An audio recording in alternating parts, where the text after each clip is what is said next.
I'm writing a paper on a drug performance enhancing drugs for an English class. Um, I'm actually going to the Georgia Southern website because it's the most accurate website that I usually go to.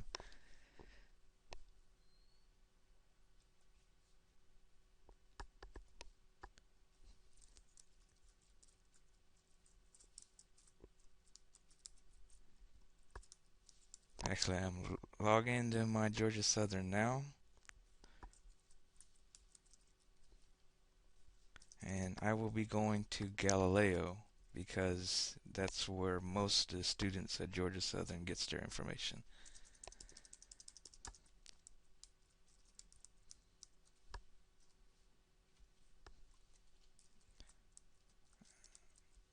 And I am actually having difficulties logging in. So just bear with me and I'll be here.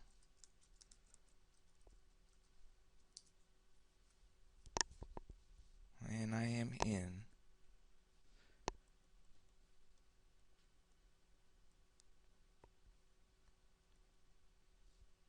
What's good about Galileo because you can actually click on scholarly articles to find the good material, the ones that got accurate information. So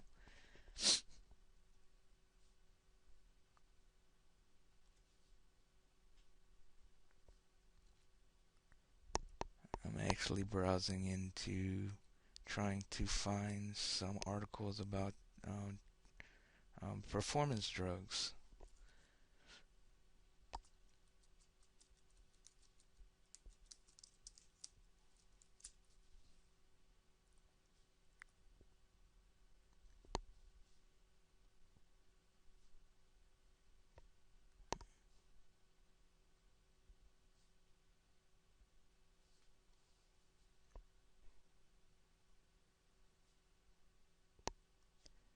And the first one is dealing with sports, and sometimes sports is good because there's some issues with sports players.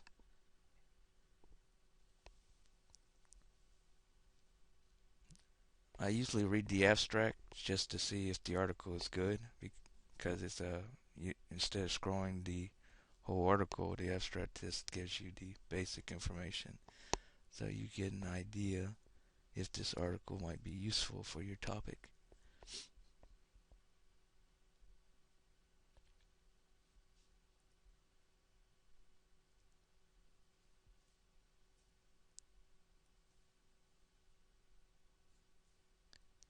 And if this article is good, I usually just save it and just go on continue searching for other sources on Galileo because you don't want to have one source, you want to have several because sometimes you want accurate information.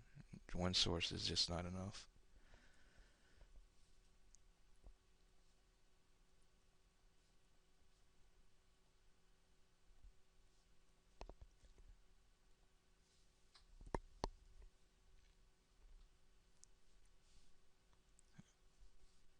Actually, I picked another one and I'm browsing through it now.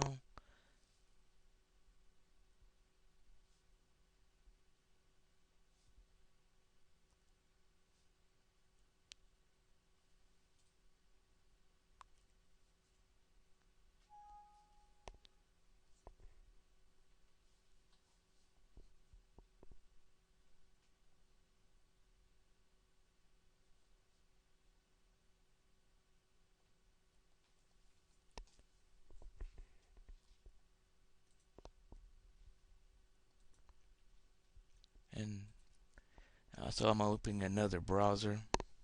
Um, Sometimes I go to Google and to search the online databases and see if some of the articles on there matches up with some of the ones that you find on Galileo. Um, I usually do not try to rely on Google as much as I do Galileo.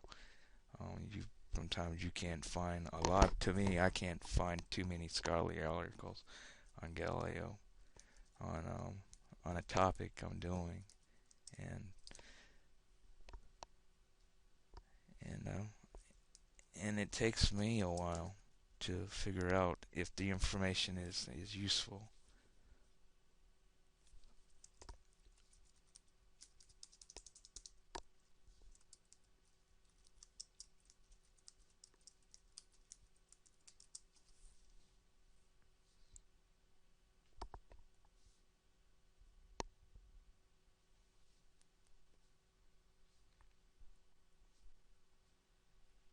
Also, Galileo is a good it's easier to source your material on Galileo because everything's set up so nicely.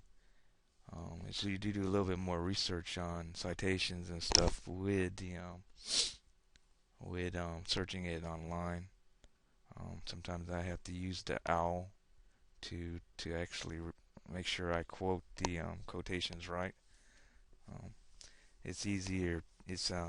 It can be easy to mess up on quoting. So the OWL is a good resource.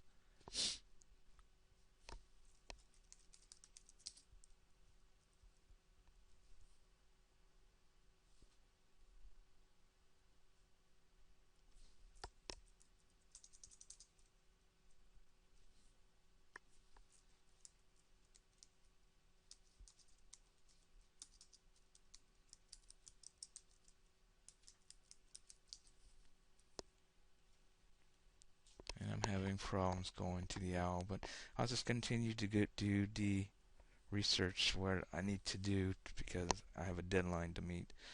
So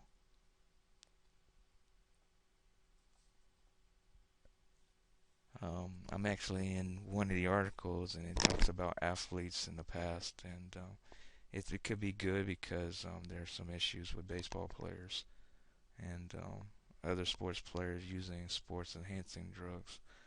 Um, and that could be a start to some stuff you could add into your notes. Um, First thing I usually do when I do my notes, I just write down what's important, write down the article I have, or either I print it out. And if I do it on Google, I usually just try to write the correct citation for it. So when I do make a reference page, I will have the correct information. All of this is just notes to prepare for my paper. And once I get all my information together with my scholarly articles, I usually try to get at best five. Sometimes it might take more, especially if it's a broad topic and I need more information, and I'm just not getting a matchup on my information. And on regular articles on Google, I try, like I told you earlier, I will get probably about four. But if it doesn't kind of match up with my information, I usually just kind of toss them aside sometimes.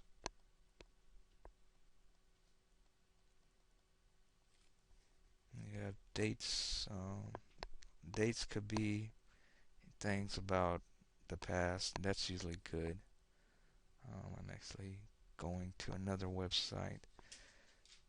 Instead of using it just for sports players, you could do it among other things.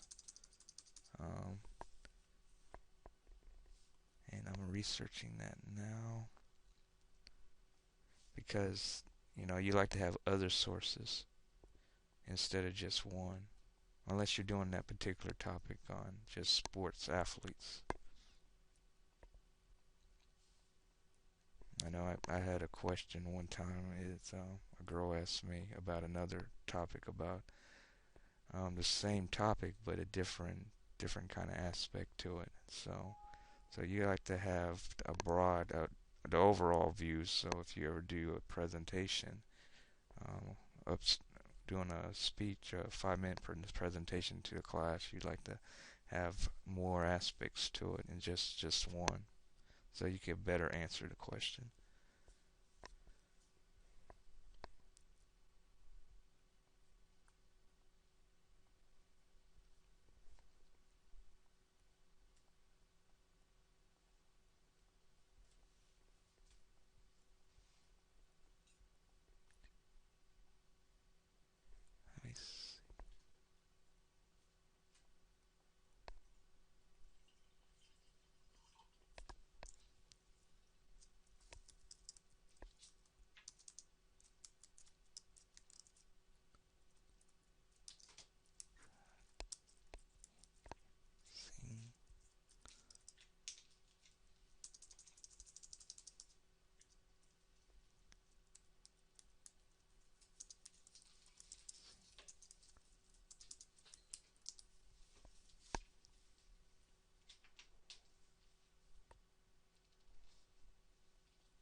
I'm actually going to another article. Let's select these points here.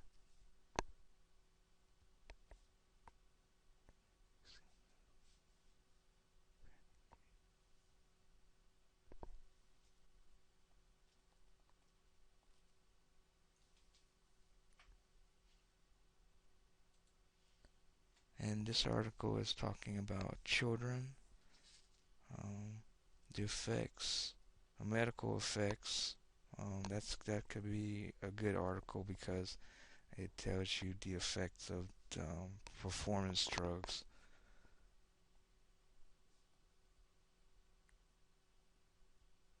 And when you talk to your audience, you could explain what the drug's performance actually do. That could cause damage to, kind of like a medical sense. So your audience could be informed.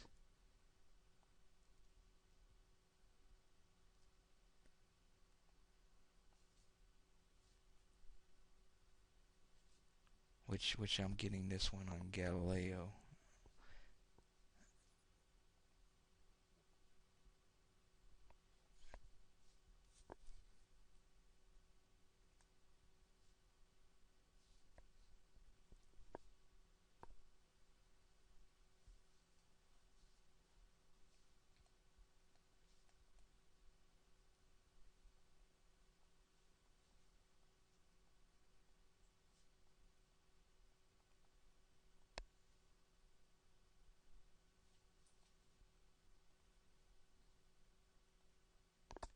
And this article talks about drugs overseas in Uganda.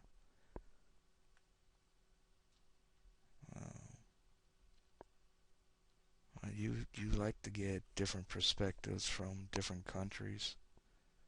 That could be a broader topic, but you could add a little bit of that. But if it's if your main focus is a particular topic, you just want to stay on that topic. You don't want to make it too big. Um, this could be useful. You just have to see what's in here. If you can incorporate anything. Sometimes statistics help. Um, if you do a research, sometimes a survey could help. But it all depends on the topic. In this particular topic, they already have statistics on different drugs like heroin, steroids, morphine. So things like that could always be helpful for a person to do a presentation. If I was to do a presentation about this particular topic.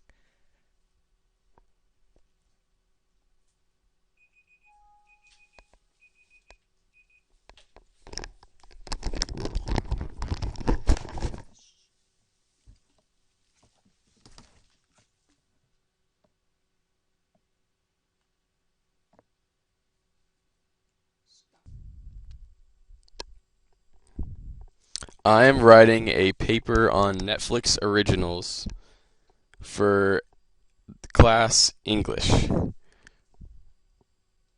Alright, let me go. A lot of tabs trying to be opened.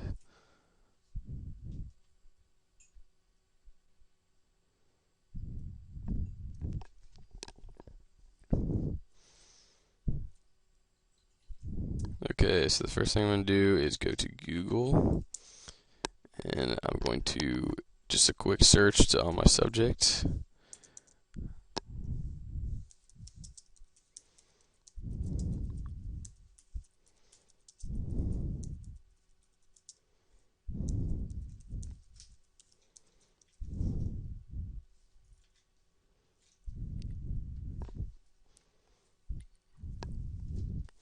I'm clicking on Reddit. Even though this might not be the best source, it's good to see what people are saying about it just to get a start.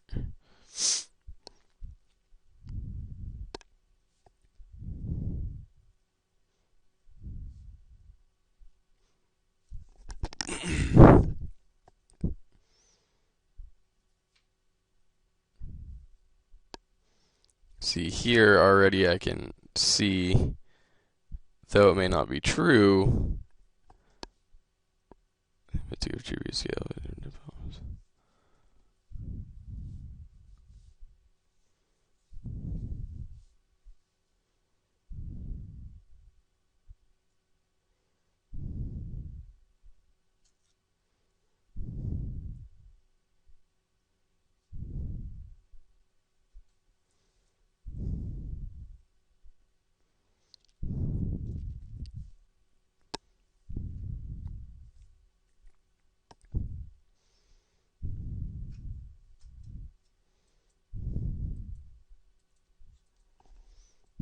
Clicking on the next link.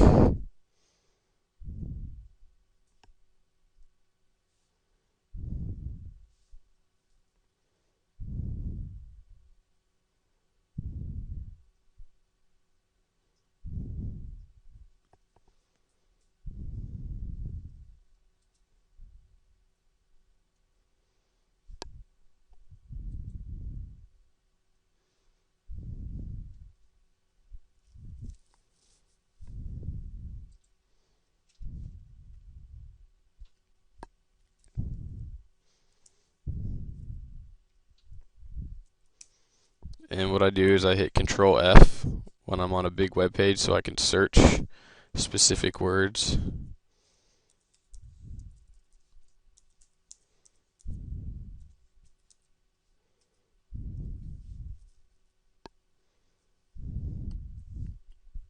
It says there's 3 of the word I'm looking for.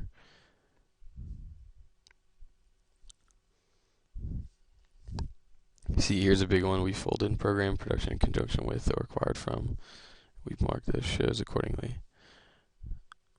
Right now, these shows give a bigger boost to Netflix overall tally through, though by next year it's still expected to have more originals than HBO or FX. So there are more Netflix originals than HBO and FX at the time.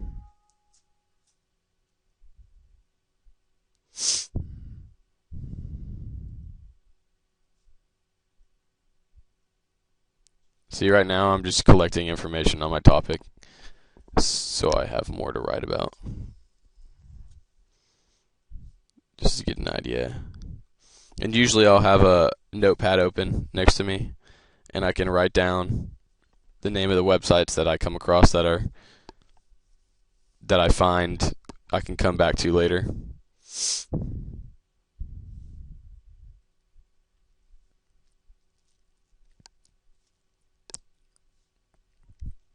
As you can see here, Netflix started at the bottom and then grew a crazy amount from 2014 to 15. And even now, this website, let's see. Yeah, this was 2000. What was this? Oh, yeah, this was 2015. So even now, I've seen even more of a rise in Netflix originals than my HBO and FX count.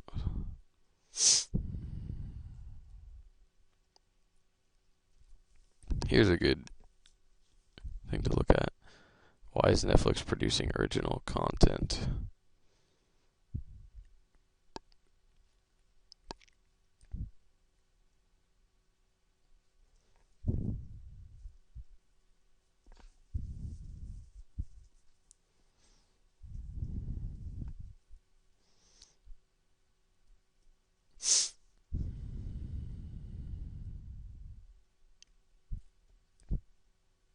See, I can actually relate to this here.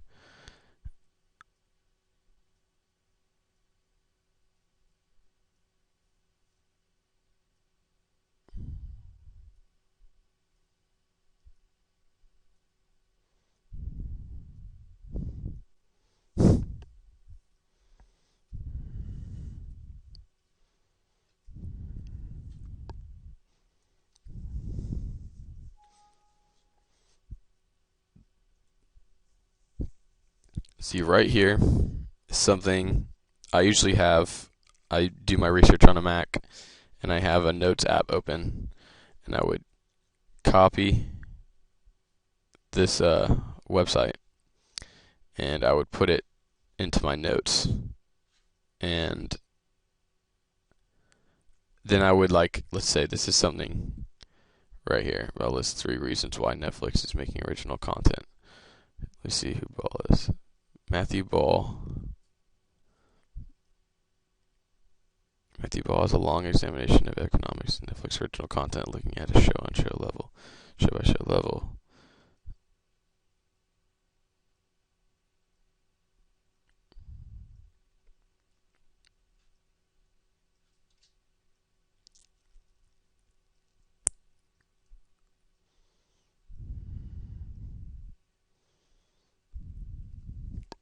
See, now this has brought me to another web page.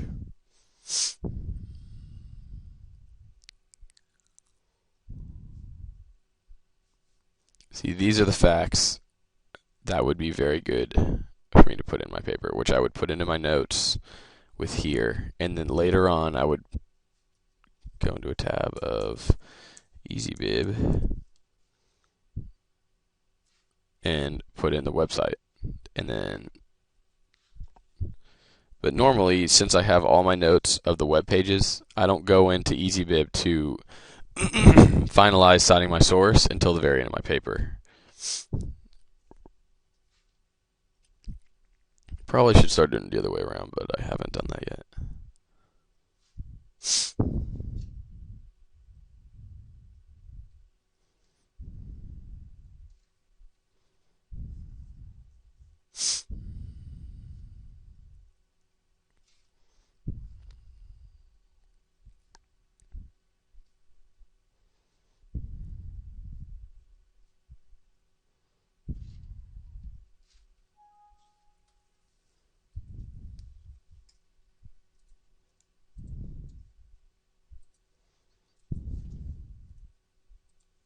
Yeah, see for sure. This is a website I would be copying here.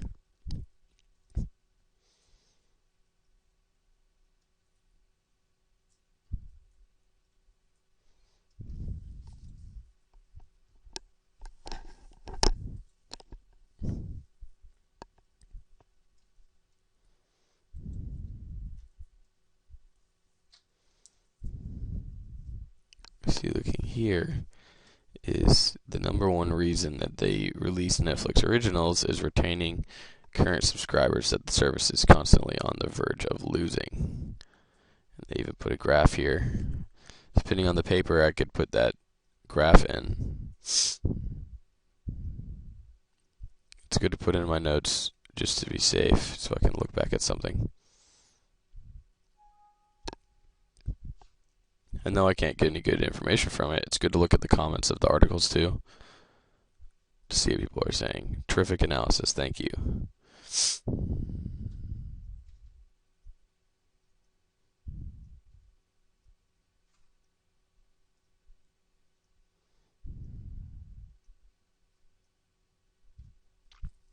Here the writer is saying that his calculations and playbacks were all based on the current global subscriber base.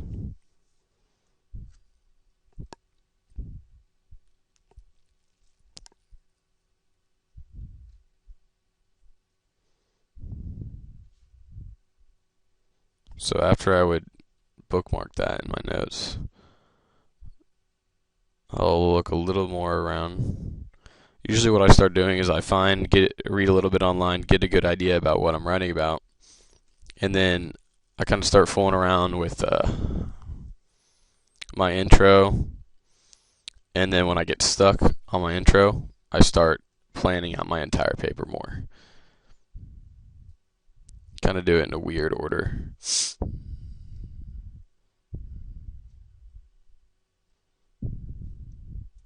here it says Netflix has big plans to produce more original series.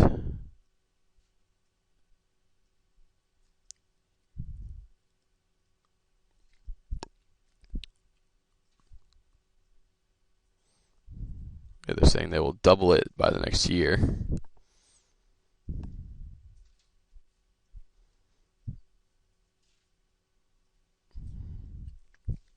And also what I would do is on the subject, I would go in and figure out, for example, I know a lot of There's like, for example, there's a new Netflix original out, um, and what's it called?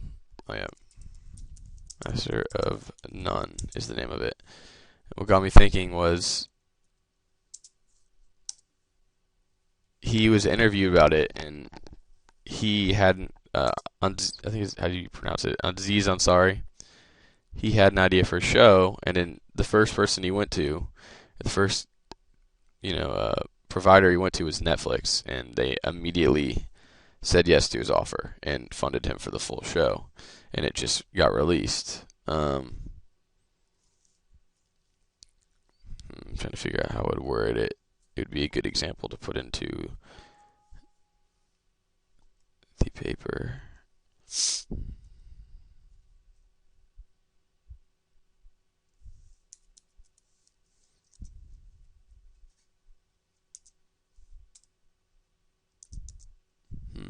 Trying to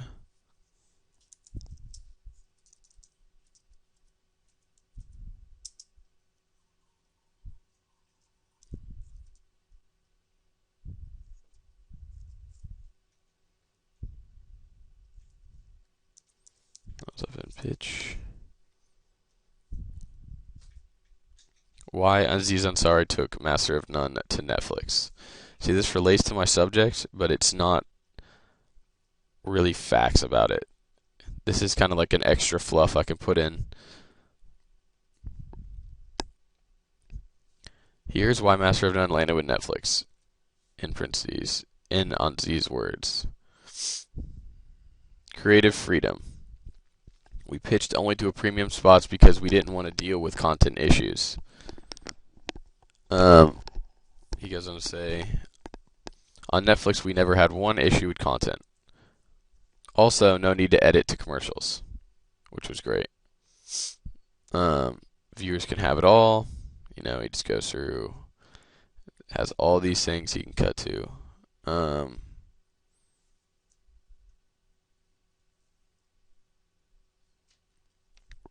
Most importantly, though, Netflix really believed in us over anyone else and told us that they wanted to go straight to series and do 10 episodes. No pilot development process. They just go straight to 10 episodes.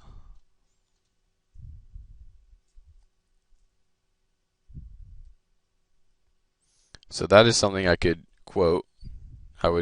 This is the businessinsider.com. So I would go in and I would figure out, I would copy and paste, and I'd put a little snippet in my notes so I can go back to it, and I would have the link.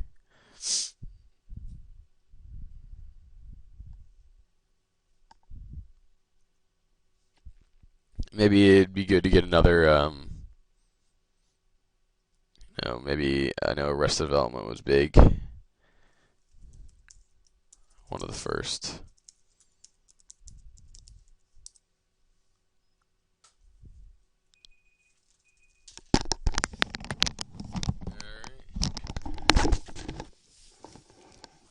How'd I do?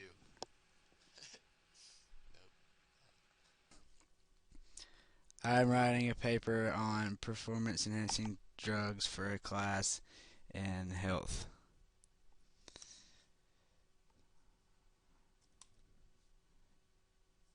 Um, the first place I'm going to look for information on is Google to see if there's been any recent stories on performance enhancing drugs.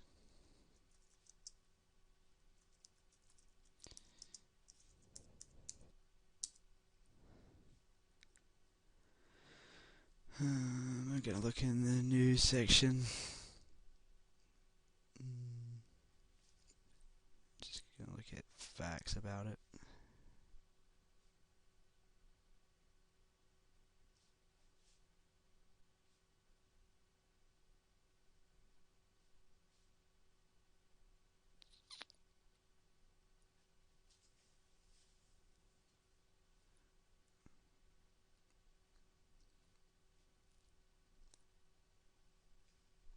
After I look at the facts, I'm going to go back to the news section.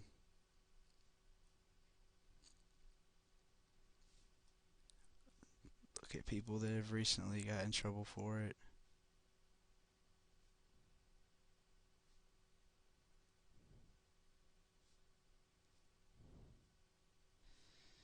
Um, then I'm gonna go to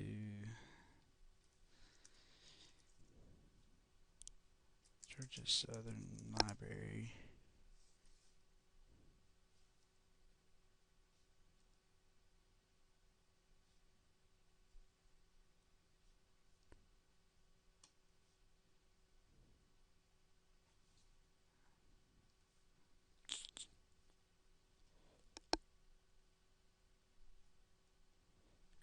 And find the Galileo, if I can find it.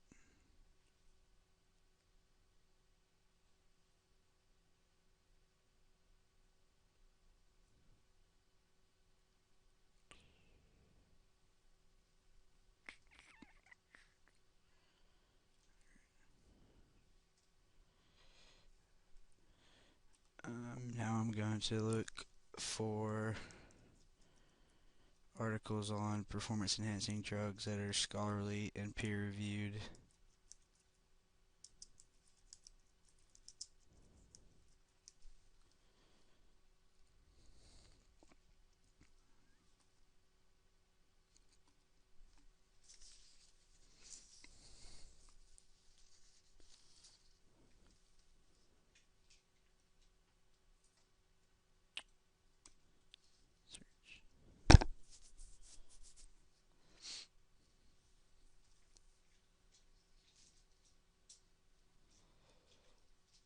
I click on this article, academic journal, is peer reviewed, so I know it's true.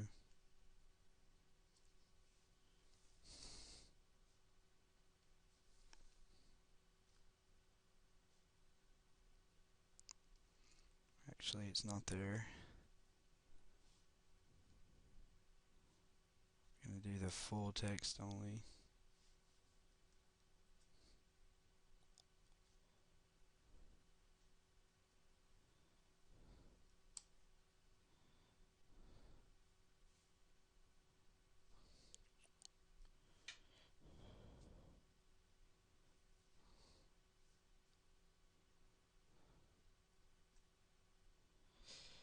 I would use this source because it is peer reviewed and it gives a great background on performance enhancing drugs and lets people know what the effects are. I would copy and paste that link into a Word document to save it and note where I got my information from.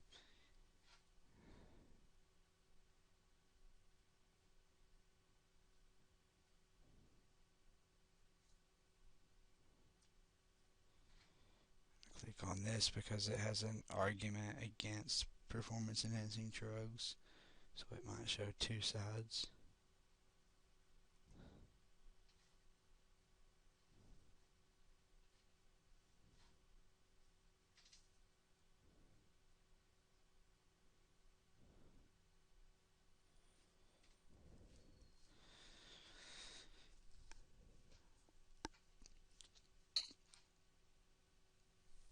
I would use this article because it shows someone's argument against performance enhancing drugs and how they would create more problems with using them. And I would save that in the same Word document as the last one, so I would know where I got it from.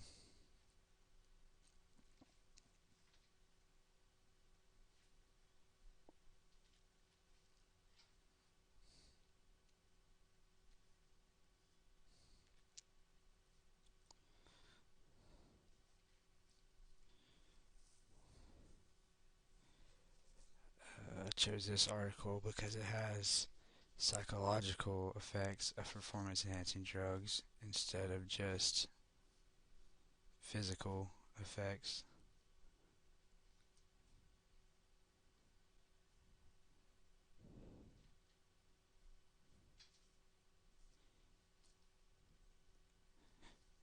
Now I'm going to look for information on Google Scholar.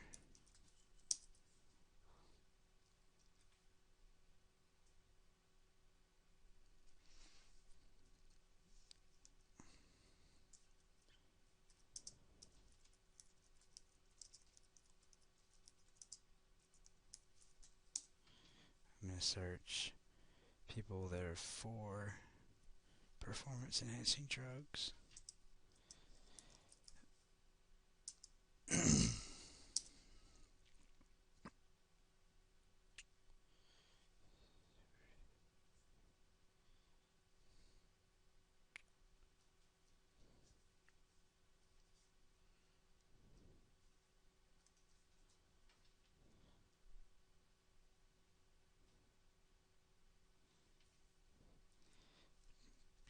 Clicking on this article because it shows it is saying why we should allow performance enhancing drugs in the sport, which is an opposing view to some.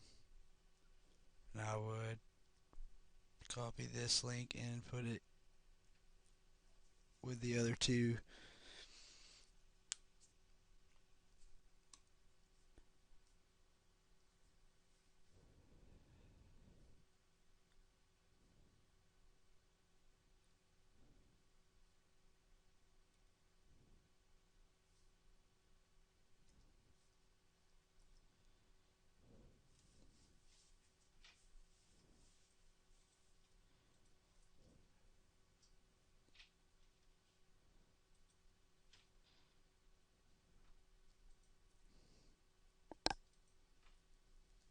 This is another commentary on towards responsible use of cognitive enhancing drugs by the healthy. So, not just steroids, other drugs too that are performance enhancing. I would use this article to portray another view on the whole subject.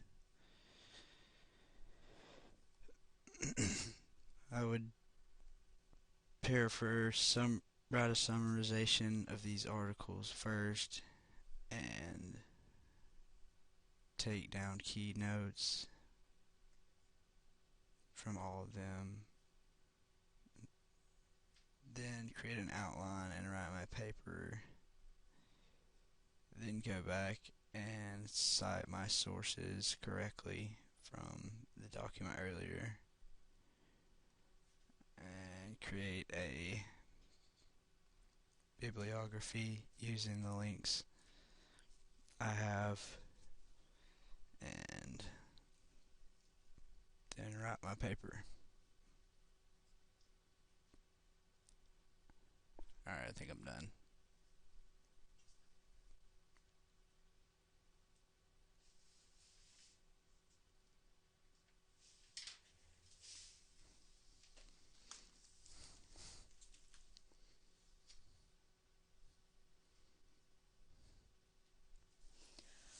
Okay, so I am writing a paper on the effectiveness of a particular ad by a Gucci fragrance line called Gucci Guilty.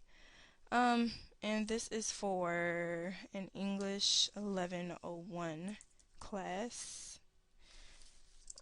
Wow.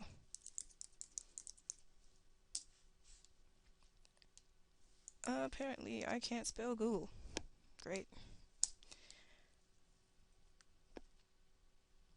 What is this? Okay.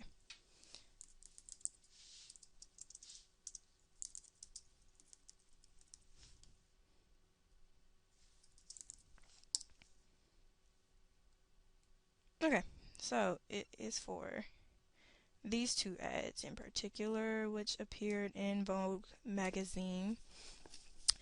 Alright, so the first place I usually look for information is Google. I mean, simply because of the fact that, I don't know, I just like variety. Um, let's see, I began my research process by determining my standpoint and like what my argument is. So, My argument is that the ad is effective due to um, their advertisement team's use of rhetorical appeals to pathos. So any time that an advertisement is made, they're trying to basically aim for their consumers psychologically when it comes to pathos. Uh, yeah, because pathos is in fact one of the strongest rhetorical appeals. And let's see. I'm going to trying to think. Research something in the topic of psychology that's related to pathos. Oh, what is this? Okay, bye bye. Um, okay, all right. We're gonna look up Maslow's hierarchy of needs, however you pronounce it. Okay, and I'm gonna click on this first one rather than the Wikipedia one. I know that one's not reliable, but I like this website in particular. I feel like this is gonna be a good one. One because it's .org. Um, all right. So I'm not gonna read all of this because I'm already familiar with the topic. Basically, the hierarchy of needs is a model that indicates all the fundamentals of what a human being needs to reach self-actualization, and included in that is a social aspect, which is you can see right here, and this includes basically love, self-esteem, being around others, being accepted, feeling wanted by others. Um, so I would probably include the definition or like what exactly the hierarchy of needs is and like quote the definition. Um, and then I probably like cite this source in particular by copy and pasting this link and going to EasyBib.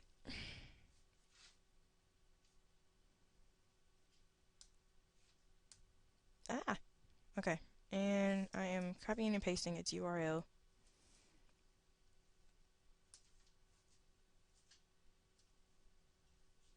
And it does it all for me. Well, I still have to enter a little bit more information.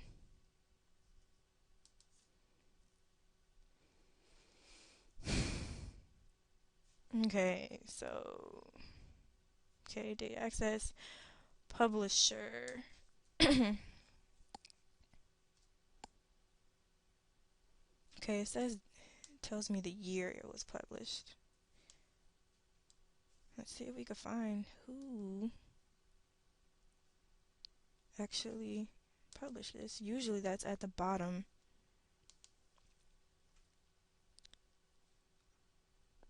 Oh, well, this site basically already gives you the APA style citation. Okay, but usually I do use EasyBib, but in this case, forget that. Yeah, that's how I would cite the definition that I'm going to use from this page to define Maslow's hierarchy of needs. And the reason why I'm including this particular definition is because it's basically a well-trusted psychological theory that is still used today and it's been used for a really long time. So I know it's credible. And it basically just shows that human beings are emotional beings and that the people that created the Gucci Guilty ad was effective at ultimately accomplishing their goal of making, I guess, the most sales by appealing emotionally to their target market, which is men and women ranging from adolescence to, I would say, middle adulthood. So, yeah, that's how I do it. And usually, like, to keep up with all my sources, I would open up a Word document and basically, like, copy and paste all of the URLs that I go to that I decide to use so that I could go back later on and just transfer them to EasyBib, or if it's actually a hard copy book or something, which I usually don't use. But yeah, so that's basically what I do. Find my argument, find something that supports it, something that's credible, not just anything, and then I cite it, and I make sure that I include, I guess, kind of like I restate it in a way, like in words of my own, after I cite it, just to, let the readers know that I understand it. Um, I guess you could say I paraphrase it, and yeah, that's about it.